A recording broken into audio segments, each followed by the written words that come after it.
Welcome to Focus on the Falls. I'm John Merkier. So excited that you are with us for this show, and I'm excited to introduce you to a couple of new people in the district and welcome them. Caitilin Windler is the Director of Finance and Operations. Caitilin, thank you so much for being with us. Thanks for having me. And Troy Seyfert is with us. He is the new Director of Technology. Hi, Troy. Good morning.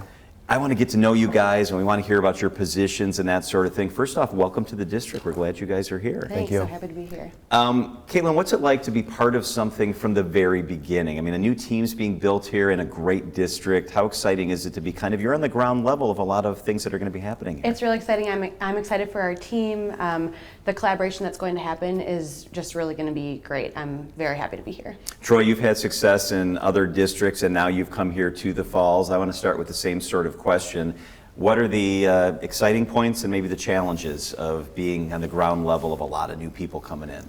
I think it's always exciting to have a new team. Caitilin and I have collaborated a lot already. I think it's always fun to dig into what's been done, reflect on those successes, and then also reflect on what you can maybe improve going forward. I think coming from other districts, when I've rolled into new teams, it's always taken some time to gel.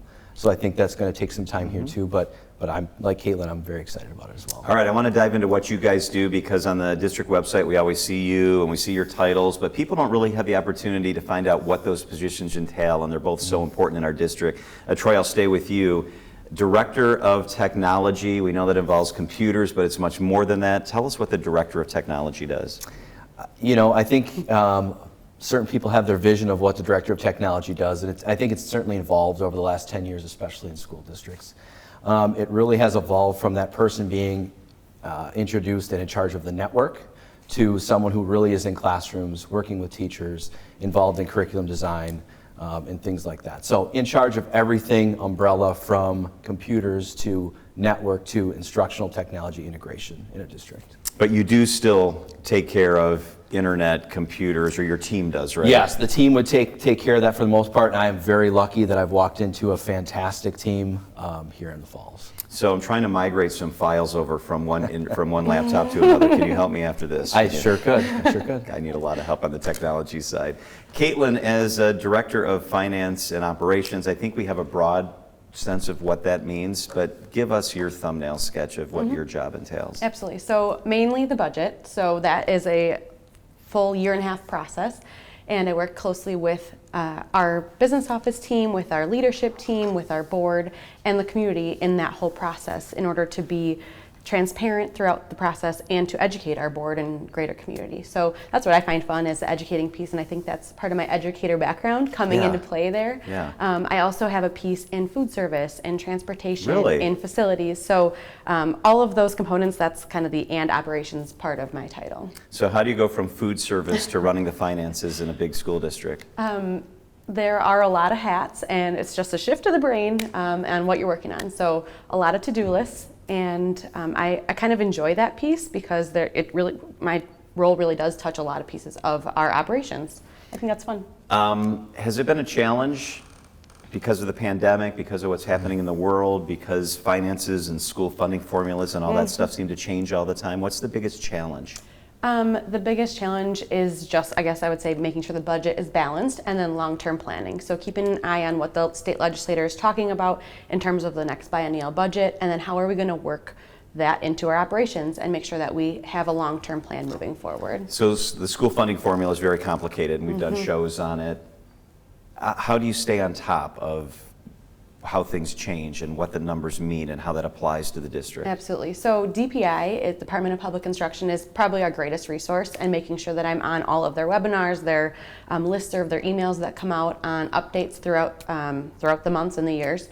And then we also have partners that I work closely with, actually are my peers in other area districts, so that we can make sure that we're working on similar projections, similar assumptions before we actually know what the state's going to give us in terms of revenue limit increases and things like that. So from a revenue standpoint, from a cap standpoint, from all of that, how's the next year look? How's the legislature doing? So for the 22-23 year, we're looking okay. We don't have a per pupil increase, but we still have those COVID relief funds, and that has been actually planned out for the next few years for us within our own school district. the coming year, so the 23-24 year, is the first year in the next biennial budget, which we have no information on yet. So that's what we'll be keeping a close eye on. Is there any fear that, we've come to rely on the COVID funds in a lot of different sectors, not just education, and legislatures across the country, including here in Wisconsin, have kind of used that as we're not going to give you any base increase because we have the COVID funds. Is there a concern when COVID funds run out, what that looks like and how the formula is impacted? Yes, so we haven't had that per pupil increase within our revenue limit, so our revenue limit cap has not increased as it had been in the years past, and previously that revenue limit increase was tied to CPI. We've had a 0% increase, $0 increase for the last 2 years. Really, the legislator said because of our COVID relief funding that we received. So we're hoping that our legislator understands that funding cliff that is in the future once those ESSER dollars run out. Troy, I want to kind of ask you another question also related to the pandemic, because man, for school districts, life changed when the pandemic hit. And we relied on technology a lot more. People were taking stuff home. There was hybrid learning. There were teachers in front of laptops teaching to kids who were sitting in their living room. What was it like the past couple of years dealing with COVID from a technology and information standpoint? Well, I think it was certainly a whirlwind. I can't say that I remember all aspects of the last couple of years because it certainly was a blur. But I think that was certainly the challenge is getting that technology into the hands of the students, especially those primary students who maybe had not used that technology in that fashion in the past. And then working with those parents and community members and guardians that may have not used that technology in the past with their students. So I think that's the biggest challenge that we went through. But I think a silver lining in all of that is we've learned a lot. I think those parents, those stakeholders, those guardians have now learned how we use technology in schools. And we've gotten devices in the hands of our primary students now that we may have not had in the past. So you were in Fond du Lac. Do you remember when the decisions were being made in vivid detail that, my gosh, most of our kids are going to be staying home? Do we have the infrastructure? Are we ready for this? And what was that like when that moment became reality? Yeah, I was in a previous district when that happened. But I do remember when that happened. We were kind of in a leadership meeting. The communications director was in and out talking to different folks, and all of a sudden we came back and said, next Monday we're kind of going out and we're not going to be here. And so we really had only a few days to scramble and figure out how you're going to instruct kids, how you're going to get materials in the hands of kids. And I would say that was probably the most impressive part, was all the people who came together, not just technology, not just teachers, but administrators, custodians, etc., to get all of that stuff ready, parent volunteers to get all that stuff ready for kids. So it certainly was interesting, and I definitely remember the day.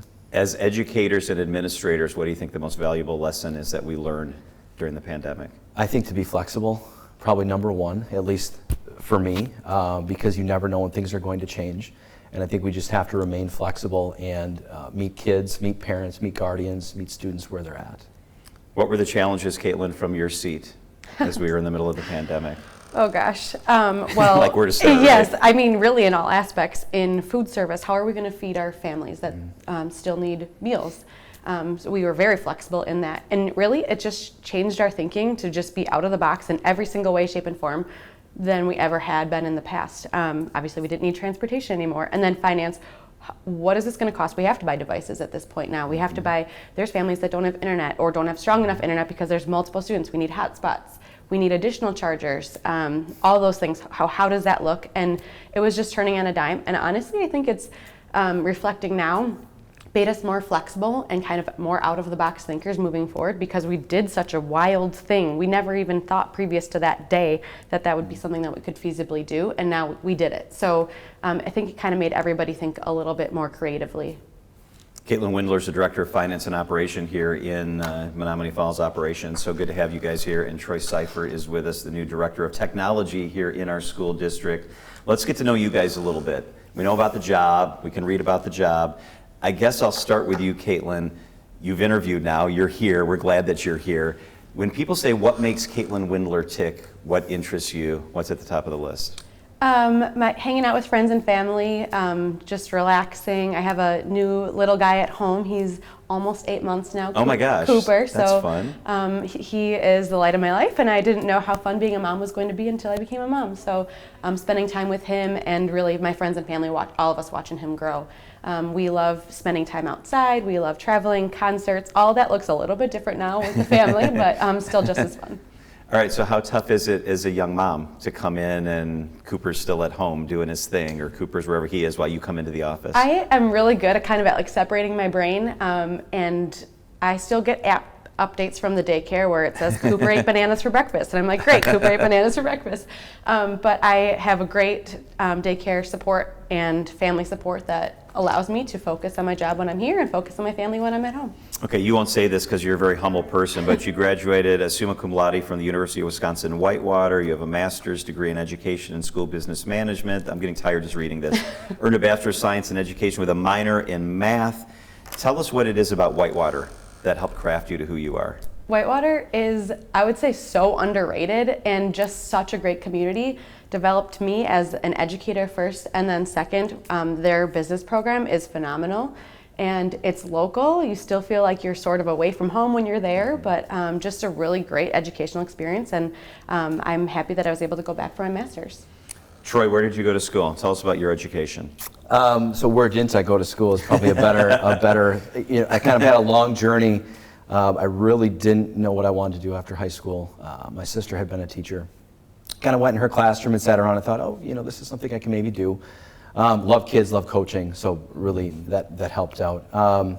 Started at junior college, UW Fond du Lac, before it was an Oshkosh extension, then went to Oshkosh, and then finished up at Marian University in Fond du Lac. Got my master's degree from Cardinal Stritch, from Marian University, and then I ended up getting my technology coordinator's license from Cardinal Stritch as well. So I've kind of been all over the map. So we have so many great universities in our neck of the woods, and we have Madison and Milwaukee and some big schools. You went to a couple schools that are smaller, but offer great opportunities. What would you tell people who ask you, why a small school? I think sometimes you get a more personalized experience, and I think there's more opportunity to connect directly with professors and maybe local business leaders than maybe in a very, very large university. I don't know that from experience, but that's just, you know, a possible guess from me. And I think that was, especially at Marian, it was very personalized. You got to know everyone in the department very well, able to get out and do practicums and observations and student teaching in the local area. So that was part of the positive experience for me. So when you're not here slaving away, what do you like to do in your free time? I wouldn't say slaving. It's been amazing so far. My word, not yours. But you know, we bought a boat this year. That's Caitlin fun. as my new finance kind of guru here. Probably not a wise purchase, but yeah, we've been boating and soaking it up this summer. It's been a warm summer, so a lot of boating with the family on the lakes out in Lake Country. You know, they say buying that boat's the second happiest day of your life. Yeah, the happiest day is when you get rid of it. Yes. That sounds awesome, though. Wisconsin summer on the water? Yes. Unfortunately, it only lasts about 3.5 months. Yeah. So when do Caitlin and I get to come on the boat? Anytime you want. We're out every week. Great. All right. Saturday, I'm free. Saturday Yes, work for you? works for me, yep. We're going to try to get there. I wanted to ask you, because there was an interesting quote from Superintendent Corey Gala, Troy. He was talking about your position, Director of Technology, and said, this is a hard-to-hire position. We're fortunate to welcome him to the Falls. Hard-to-hire position.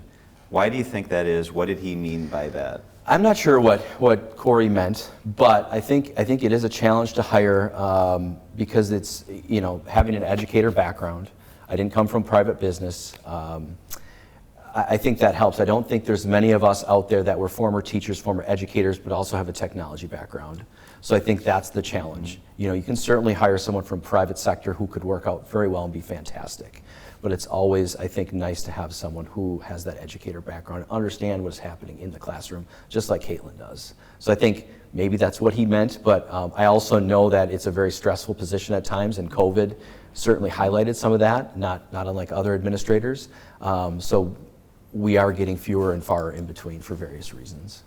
Caitlin, what do you think is the biggest challenge in what you do? Making sure that our state legislators understand the needs of our school districts and the funding challenges, I would say, is the hardest part. So, you know, the superintendent in a district will have a lot of communication with legislators. In your role, will you also communicate directly with legislators? Do you help to try to inform them, make sure they're in the loop? How does that relationship? Yep, so I'll work closely with our superintendent and basically communicate the importance and the how and the why of those dollars that we're asking for and where in the funding formula. Part of what I like to do is educate on the funding formula. It is complex, you mentioned that, and I think that, again, is like my educator coming out of me. just in helping the greater community and our stakeholders and our legislators understand how those dollars in the categorical aid or in the revenue limit affect our overall budget and can make sure that we're doing what we can for our students. All right, each of you, what are you most looking forward to this year? School year, kids will be here pretty soon. It's right around the corner. What are you most looking forward to, Caitlin? Oh, that's a good question. There's so many aspects of this team. I think I'm really excited just to collaborate with part of the new team, our new team members, and also the team members that are experienced and have been here for many years, and just building and continuing what we have in the falls and keeping it moving forward for our students. Troy, what are you most looking forward to? I think similar to Caitlin, getting to know the team, working with the teachers, introducing myself to teachers, getting through classrooms, and hopefully getting through a quote-unquote normal year would be nice. Man, that agree would with be that. really nice, wouldn't it? Yeah. I hope that That'd be happens. Caitilin Windler is the Director of Finance and Operations, and Troy Seyfert is the Director of Technology. Welcome to the district. We're glad you guys are here. Thank you so much. I'm John Mercure. That's Focus on the Falls.